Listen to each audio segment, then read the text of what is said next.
Media మిత్రులందరికీ నమస్కారం. ఈరోజు ఇమ్మీడియట్గా ఈ యొక్క ప్రెస్ మీట్ పెట్టడానికి ముఖ్య ఉద్దేశం ఏంటంటే, ఇప్పుడే సాక్షి స్క్రోలింగ్లో మాజీ ముఖ్యమంత్రి వైఎస్ జగన్మోహన్ రెడ్డి గారు అంటారు, ఏపీ జంగిల్ రాజ్యం అయిపోయింది, ఎలాంటి కంట్రోల్ లేదు, విచ్చలవిడితనం పెరిగిపోయింది, మరోవైపు రాజకీయ కక్షలు, తప్పుడు కేసులు, తప్పుడు సాక్ష్యాలు పెట్టి వ్యవస్థలన్నీ నిర్వీర్యం చేశారు అని అంటున్నారు. ఈరోజు నేను మీ అందరికీ ఒకటి గుర్తు చేస్తున్నాను. మహిళల రక్షణపై మాజీ ముఖ్యమంత్రి వర్యులు జగన్ రెడ్డి గారు మాట్లాడటం చాలా సిగ్గుతనం అనిపిస్తుంది. ఎందుకంటే మహిళల రక్షణ గురించి ఒక దుర్యోధనుడు, దుశ్శాసనుడు మాట్లాడితే మనందరికీ ఎంత ఎబ్బెట్టుగా, హాస్యాస్పదంగా ఉంటుందో ఈరోజు ఈ వైసీపీ ముఠా జగన్మోహన్ రెడ్డి గారు మాట్లాడే విధానం ఆ విధంగా ఉంది. ఎందుకంటే మీరు ఒకసారి ఫ్లాష్ బ్యాక్ వెళ్ళండి, మీ యొక్క ప్రభుత్వంలో ఎలాంటి ఘనకార్యాలు చేశారో. ఎంపీ, అలనాటి మాజీ ఎంపీ గోరంట్ల మాధవ్ గారు అశ్లీల దృశ్యాలన్నీ కూడా వైరల్ అయిపోయి ఆయన మరి చూపించరాని విషయాలన్నీ బట్టబయలు చేస్తూ మరి జనాలందరూ కూడా అది చూడలేక చెవులు మూసుకొని కళ్ళు మూసుకునే పరిస్థితి. అలాంటి వ్యక్తిని గురించి మరి వరదు కళ్యాణి, రోజారెడ్డి గారు, మరి జగన్మోహన్ రెడ్డి గారు ఆ రోజు ఏం మాట్లాడారు? వాళ్ళ నోళ్ళు ఎందుకు మూగపోయినాయి?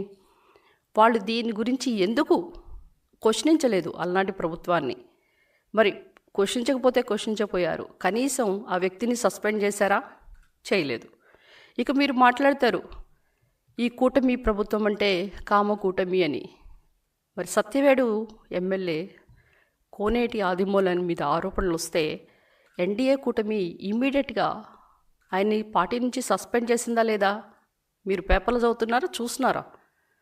మరి మీరు ఇప్పుడు మాట్లాడుతున్నారు కోడుమూరు ఎమ్మెల్యే, ఆయన ఒక గ్రామ సచివాలయంలో ఉన్న ఒక వీణా అనే ఒక లేడీని ఏదో అశ్లీలంగా ఆమెను ప్రెగ్నెంట్ చేశాడు, అబార్షన్స్ అయినాయి అని రకరకాలుగా ఆమె వచ్చి మీడియా ముందు మాట్లాడటం, మరి అవతల వాళ్ళు వచ్చి ఇవి ఫేక్, ఆమె బ్లాక్మెయిలర్ అని వాళ్ళు చెప్పడం, ఇదంతా చూసి కూడా జనసేన పార్టీ ఇమ్మీడియట్గా ఆయన్ని పార్టీ కార్యకలాపాల నుంచి దూరం పెట్టిందా లేదా?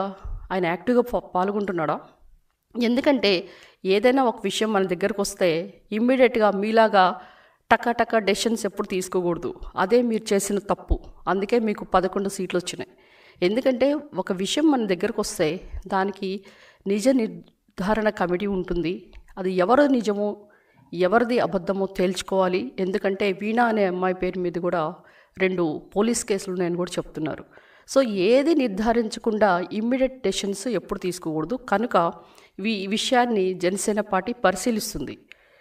ఇక మీరు చెప్తారు, ఇక నిండు శాసనసభలో అలనాటి ఎమ్మెల్యేసు స్వయాన ఎన్టీఆర్ గారి సుపుత్రిక నారా భువనేశ్వర్ గారి మీద ఎలాంటి అవాకులు చవాకులు పేలారో, మరి లోకేష్ గారి గురించి ఏ విధంగా మీరు మాట్లాడారో, ఆ మాటలన్నీ వింటూ మీరు ఏ విధంగా నిండు సభలో దాన్ని ఖండించకపోగా ఎలాంటి రాక్షసానందం పొందారో మీరు జగన్మోహన్ రెడ్డి గారు ఒక్కసారి గుర్తు చేసుకోండి. ఎందుకంటే ఎప్పుడు మీరు ఎదుట వాళ్ళనే పాయింట్అవుట్ చేస్తారు, మీ గురించి ఎప్పుడు చూడరు. మీరు గమనిస్తే అంతెందుకండి, మీ పాలనలోనే గంట అరగంట మాజీ మంత్రులు వాళ్ళని మీరేం చేశారు? కనీసం వాళ్ళు ఏమైనా సస్పెండ్ చేశారా? మంత్రి పదవులు ఏమైనా తీసేశారా? ఏం చేయరు.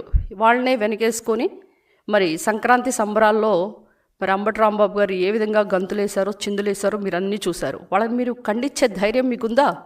ఉండదు. ఎందుకంటే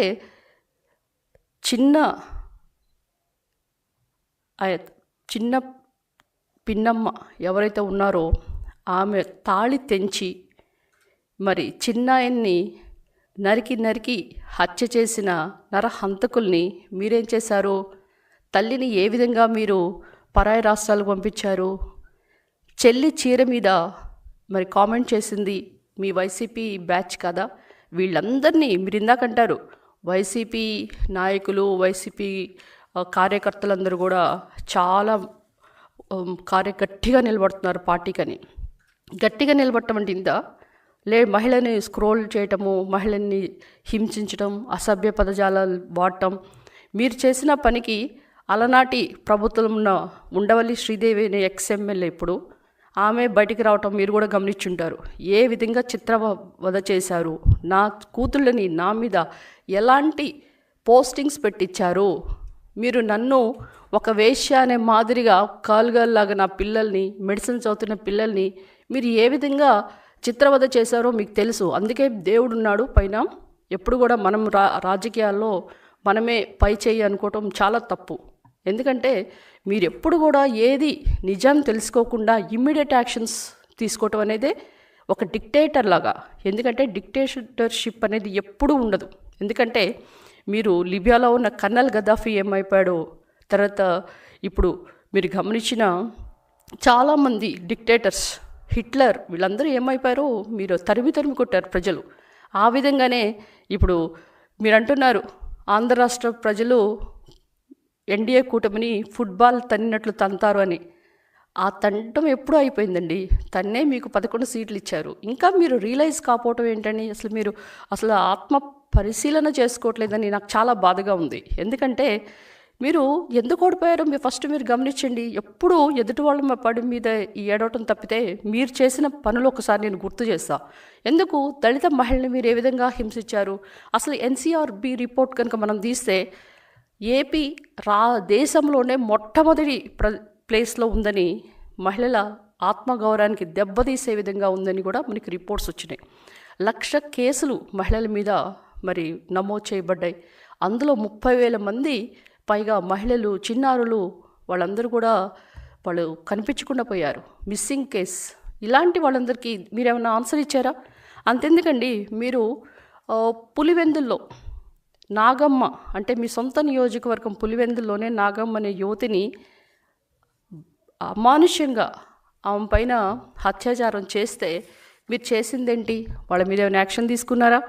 అంతెందుకు, డాక్టర్ అనితని మీరు ఎంతో నిర్బంధించి, వేధించి ఆమె మీద అసభ్య పదజాలంతో అక్రమ కేసులు పెట్టినప్పుడు ఆమె ఆత్మహత్య చేసుకున్న విషయం మీకు గుర్తులేదా? మరి నెల్లూరులో ఉదయగిరికి చెందిన అనూష, అంటే మీరు ఏ విధంగా నాకు కనిపిస్తున్నారంటే ఏ ఉమ్మడి జిల్లాని వదలలేదు. 11 జిల్లాల్లో కంటిన్యూస్గా మహిళల మీద అత్యాచారాలు జరిగినాయి. మరి ఆ పాప పరిస్థితి ఏమైంది? ఇక రాజమండ్రికి చెందిన 10వ తరగతి చదువుతున్న 16 ఏళ్ల బాలిక, ఆమె పరిస్థితి ఏ విధంగా, ఆమె మానభంగం చేయబడింది, ఏ విధంగా చనిపోయిందో మీకు తెలుసు. ఇక పులివెందులో నాగమ్మ చనిపోయినప్పుడు ఎస్సీల మీదే ఎస్సీ ఎస్టీ కేసులు పెట్టడం. ఇప్పుడు మా హోమ్ మినిస్టర్ గారు అనిత గారు, మా ఎమ్మెల్యే మడకశిర ఎమ్మెల్యే రాజుగారు పోతే ఎంఎస్ రాజు గారు వాళ్ళపైన కేసులు పెట్టిన విషయం మీరు ఒకసారి గుర్తు తెచ్చుకోండి.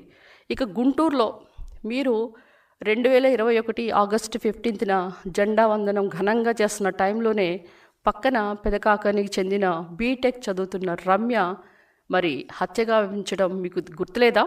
అంటే దేశం మొత్తం స్వాతంత్రం అంటే ఇండిపెండెన్స్ డే సెలబ్రేట్ చేసుకుంటుంటే మన దగ్గర మాత్రం ఆంధ్రప్రదేశ్లో హత్యలు, అత్యాచారాలు. ఎక్కడైనా కానీ మహిళ ఇంటి నుంచి బయటకు వెళ్ళిందంటే మళ్ళా ఆమె తిరిగి వస్తుందో లేదనే భయాందోళనకరమైన పరిస్థితులు మీరు చేశారు. ఇక ధన్వరంకు చెందిన స్నేహలత, ఆ అమ్మాయి ఒక నేషనల్ జూనియర్ క్రికెటర్ ప్లేయర్. అలాంటి అమ్మాయిని మరి మీరు ఏ విధంగా మీ యొక్క వైసీపీ గుండాలు మరి అత్యాచారం చేశారో ఒకసారి గుర్తు చేసుకోండి. ఇక పలమనేరుకి చెందిన మిస్బా, ఆ అమ్మాయి చాలా మంచి మార్క్స్, అంటే she is getting all first ranks. అంటే మీ పలమనేరుకి చెందిన ఒక నాయకుడు కూతురికి తక్కువ మార్క్స్ వస్తున్నాయని ఆ అమ్మాయిని హింసిస్తే ఆ అమ్మాయి చనిపోవటం మీకు తెలీదా?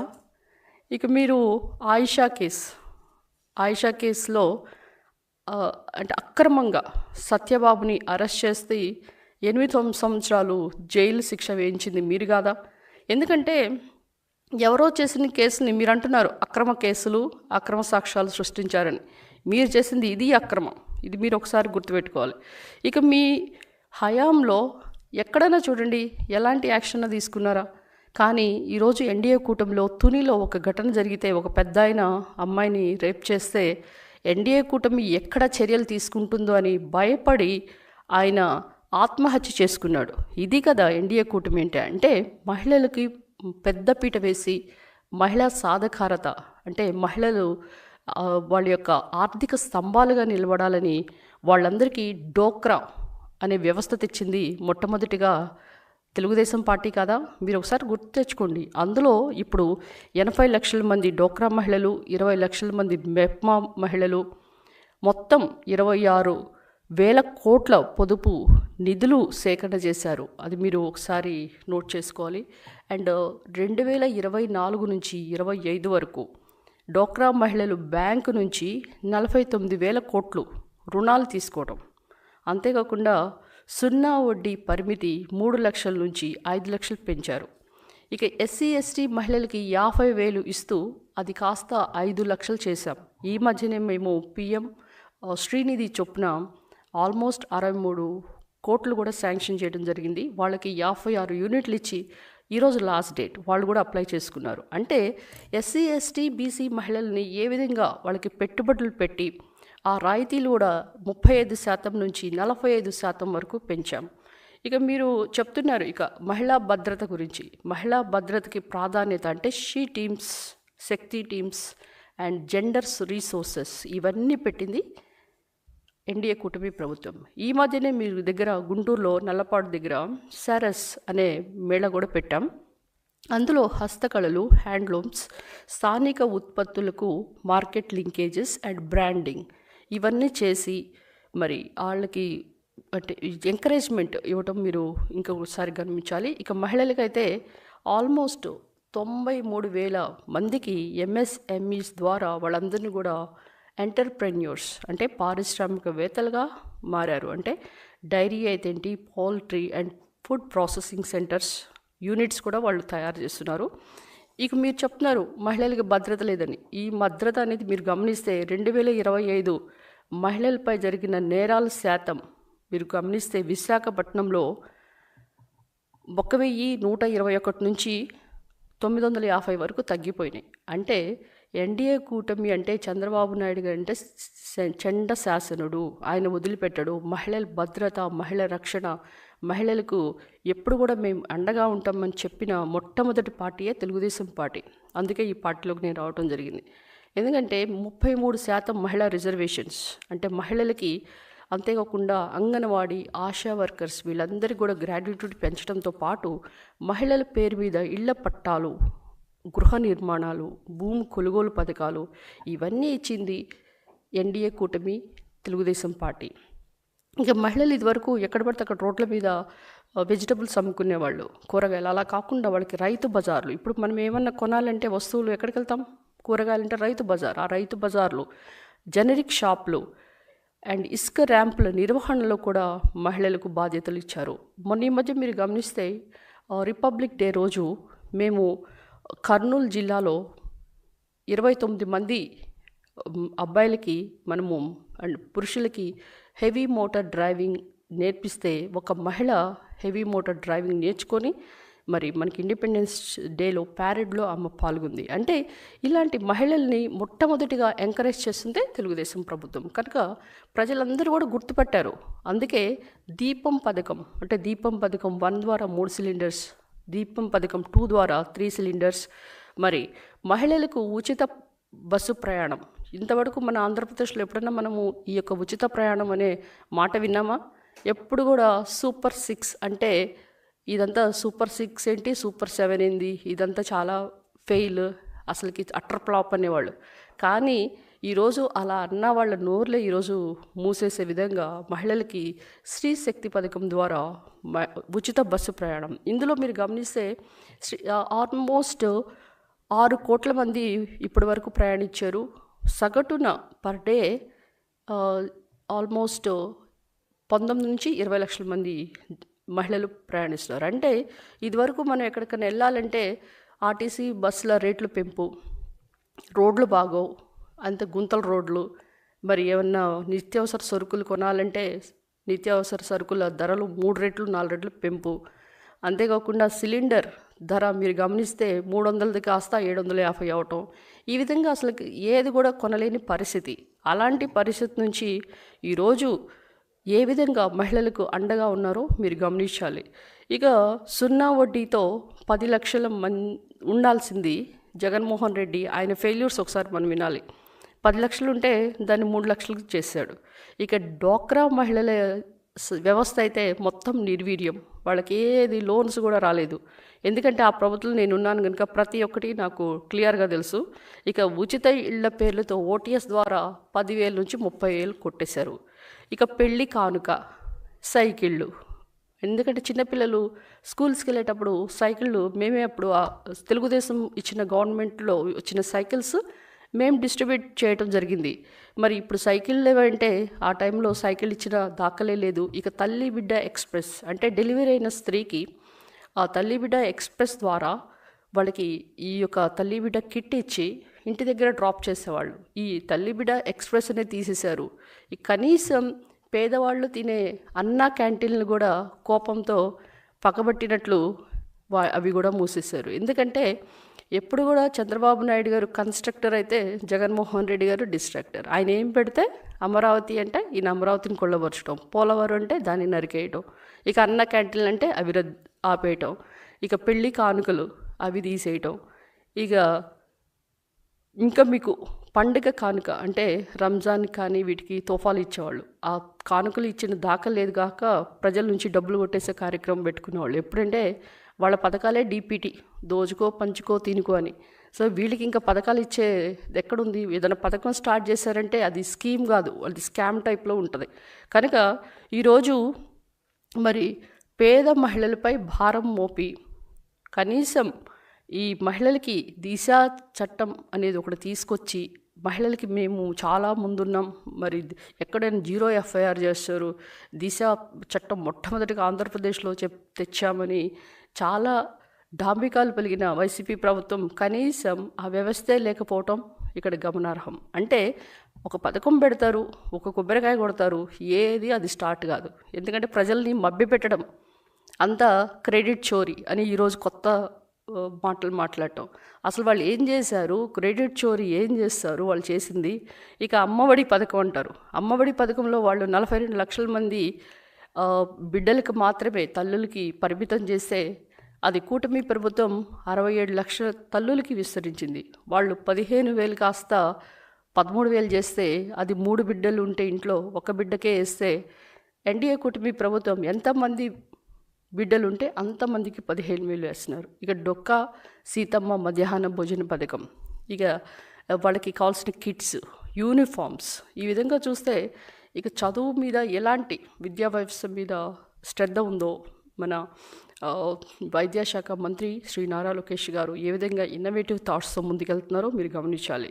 ఇక గ్యాస్ ధర గురించి మనం ముందే చెప్పాం. అసలు గ్యాస్ సిలిండరు అంటే కొనే పరిస్థితి లేకుండా చేశారు. ఇలాంటివన్నీ చేసి వాళ్ళు మాట్లాడే మాటలు ఎట్లా ఉంటుందంటే మొత్తం ఎన్డీఏ కూటమి ప్రభుత్వమే నాశనం చేసింది, ఎన్డీఏ కూటమి ప్రభుత్వంలోనే మహిళలకు రక్షణ లేదు.